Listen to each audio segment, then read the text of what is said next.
Kesehatan Udara Dr. Esnawan Antariksa. Kali ini saya akan menjelaskan tentang etika batuk. Etika adalah suatu norma atau aturan yang berlaku pada masyarakat.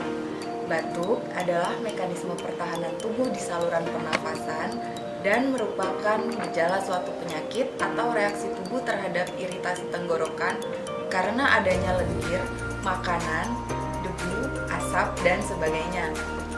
Etika batuk adalah cara penting untuk mengendalikan penyebaran infeksi dari sumbernya agar tidak menular kepada orang sekitar dan penyebaran virus di udara dan lingkungan sekitarnya. Ada 5 etika ketika batuk.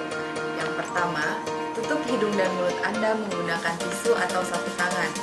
Kedua, bisa juga menutup hidung dan mulut menggunakan lengan dalam baju Anda. Ketiga, menggunakan masker. Keempat, segera buang tisu yang sudah dipakai ke dalam tempat sampah. Kelima, cuci tangan Anda menggunakan air atau pencuci tangan berbasis alkohol.